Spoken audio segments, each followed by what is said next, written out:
Ooh-wee. Okay. Who's been that kind of day? Well, Doc Ock coming at you live and direct tonight from Black Facts Headquarters Central with our proverb of the day. Meller Mushmelon hollers at you from over the fence. Meller Mushmelon hollers at you from over the fence. And that is a plantation proverb. Plantation proverb. Right? And let's see. Black fact for today. Black fact for today that we'll be answering this evening is, was the Black Entertainment Network founded by Maggie Walker or Robert L. Johnson? Was the Black Entertainment Network founded by Maggie Walker, or Robert L. Johnson? So we're going to answer that question today after our story. Hardy Hardhead, part 2. Let's see what's going on with Hardy Hardhead today, which Hardy Hardhead has not been even mentioned so far in this story as of yet. So we're dealing with Will and Tom and the witch. Tom and the witch. So Tom said to Will, "Did you hear that?" Will said to Tom, "Uh-huh." Finally, Tom and Will were in the front of the line. The witch walked over. "Good day, sweet boys. Ooh, did you come to do contests with old mama?" And Tom said to Will, "You gonna answer?" And Will said to Tom, "No, you answer." "Yes, ma'am, we did." She said, "Did you bring your money?" "Yes, ma'am, we did." "Well, then throw it on the pile." The pile was at least as tall as a boulder. So Tom took the $1,000 in gold and threw it on top. "Woo!" the wicked witch said. "Now come, boys. I'll show you how easy it is to win." They followed the witch to the end of the fence. There she picked up a terrible looking thing. She said, "Do you see this sweet thing right here? Do you?" And Tom said, "Uh-huh." She said, "This is a hackle blade. A sweet thing indeed, isn't it? Well, this is what we do at the contest. I place it on the ground, and you jump up into the air, and you land head first on the hackle blade. Woo-ha! If you stand without pain, you've won the contest." Tom said, "But we'll kill ourselves." "Oh, no, you won't," she said. "Let me show you." And with that, she ran back across the yard. She turned and ran as fast as she could toward the hackle blade, leaped into the air, and threw herself headfirst onto the nails. For 1 second, she lay there. Then she stood up and shook the pain from her head. And she said, "Ha! See how easy that was, my boys?" Will said to Tom, "Seeing you're the youngest," he said, "why don't you go first?" Tom said, "Well, you're the oldest. You go first." No, you go first," said Tom. No, you go first," said Will. And the witch said, "One of y'all better go first, or I'll fix it so neither one of y'all will be here." Tom said, "I'll be first." Tom walked across the yard. It took a long time to get up the steam he needed, but he ran just as quickly as he could toward the hackle blade. Then he leaped high up into the air, but he missed with his head. He missed with his shoulder, and his side hit the nails. "Ow!" And the witch said, "Oh, my. He missed." Ooh, look at that picture of Jackie right there. Now that's a picture of Jackie Torrance.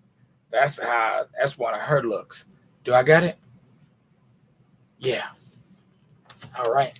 I do my best to approximate.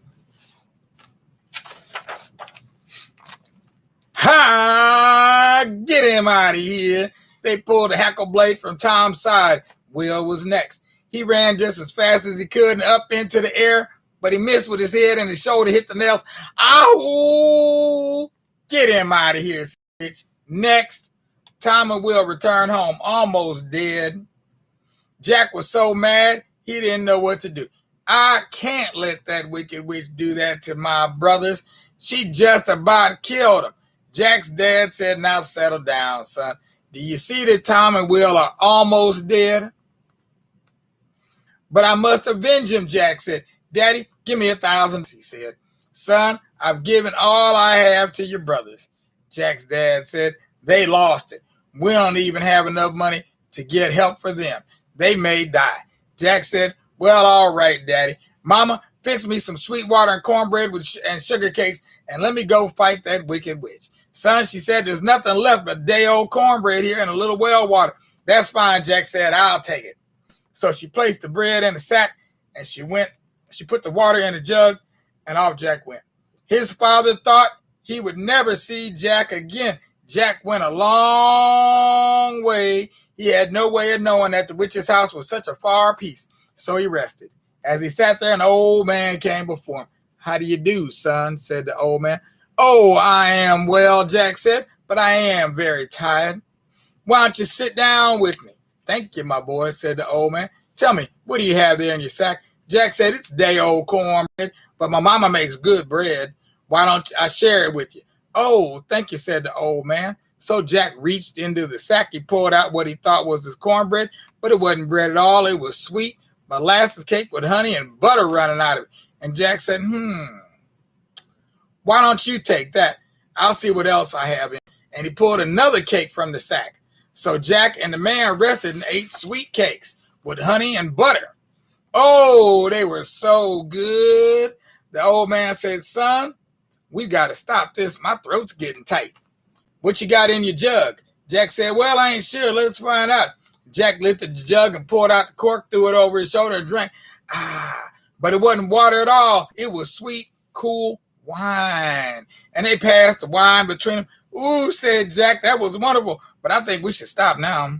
The man said, yes, I think so too. Now tell me, where are you off to, young man? Jack said, I'm going to fight the wicked witch.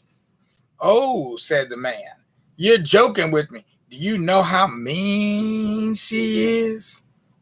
Jack said, she almost killed my brothers. I'm going to avenge them. They're almost dead. Now, young man, you must be very careful, the old man said. Where's your money? Jack said, I don't have any money, sir. I thought maybe I could get into the contest anyway. Let me lend you the money. The old man placed his hand behind him, and from nowhere at all came a sack of $1,000 in gold.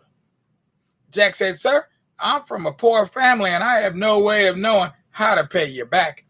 Do not worry, my boy, said the old man. You are kind and generous, and that will go far. But be careful. Let me give you some advice.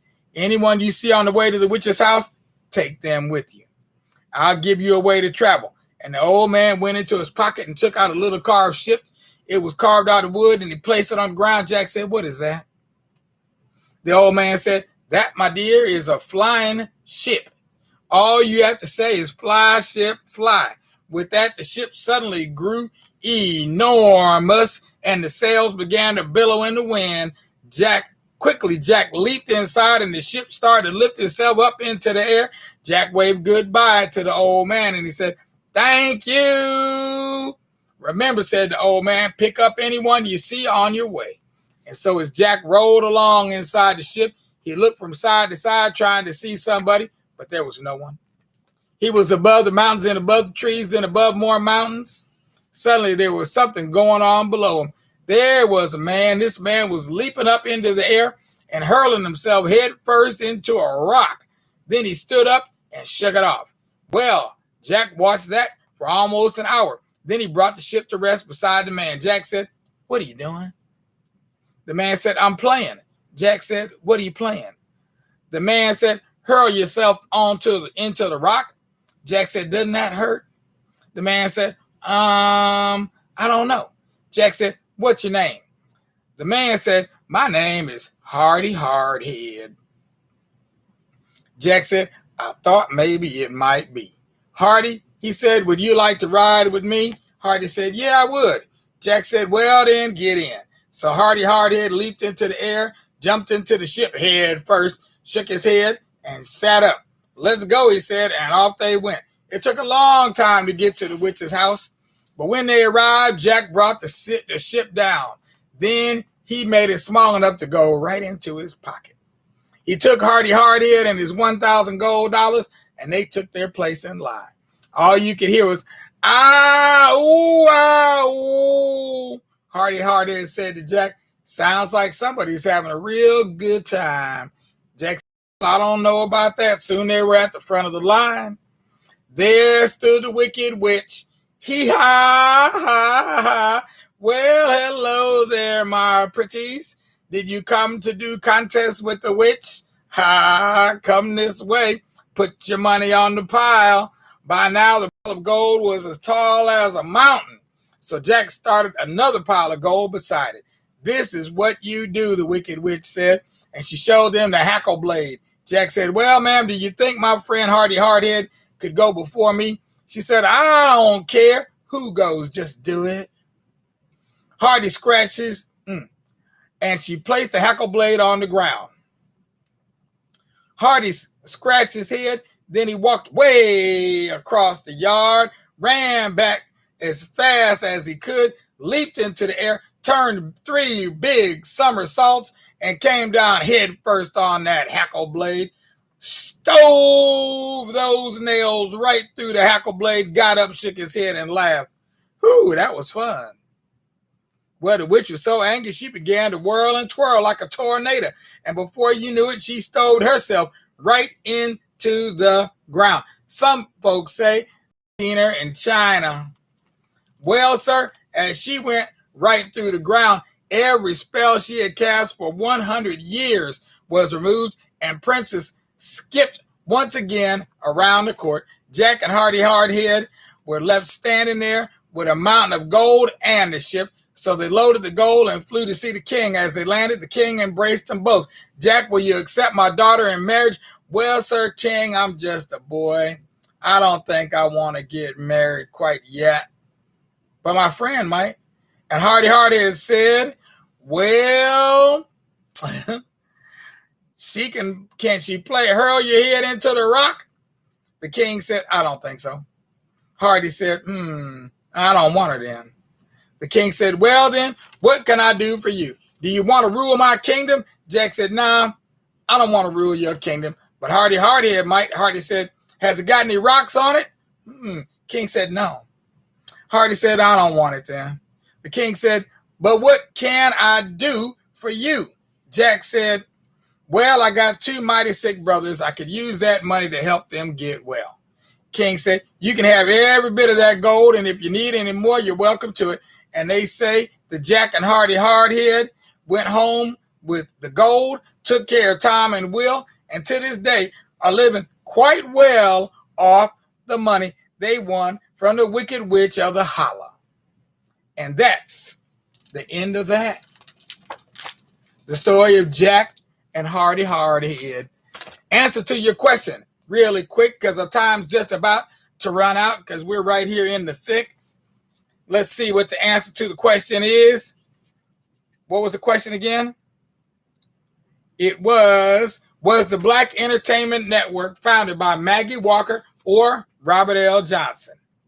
And the answer is Robert L. Johnson in 1980. So the question to think about for tomorrow is,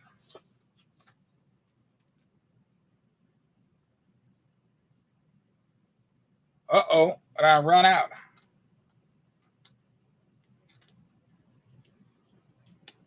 Okay, here you go here.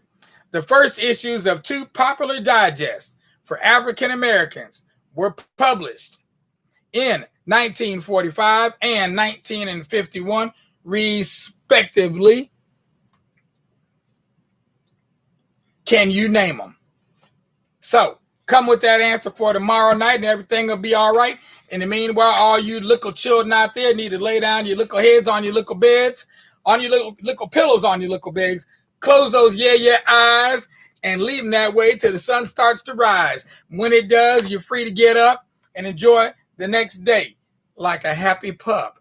But in the meanwhile, we go smile as we leave in style. This is Doc Ock signing off until tomorrow. If you see a donation button or anything like that up under my Facebook post, make sure to check it in. There's all kind of ways to donate, including just starting a donation page of your own for people to donate to Black Facts Educational Research Incorporated. If they start to type in Black Facts, BLAKFACTS,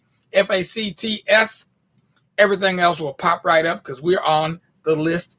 So don't let us be missed, because then that'll make me really pissed. And I might have to come after you like that witch did Tom and Will. You might not like that so much. Meanwhile, we'll see you here tomorrow. Don't forget, this is the weekend. Let's not make it a meekend. Let's just enjoy the weekend with our Doc Ock's Weekly Rewind on Saturday for the adults and on Sunday for the chillins. This is Labor Day weekend, so we may even do a special. So we'll see what I come up with. But in the meanwhile, have a good night. Enjoy until then, because I want to see you again with the from your ear to your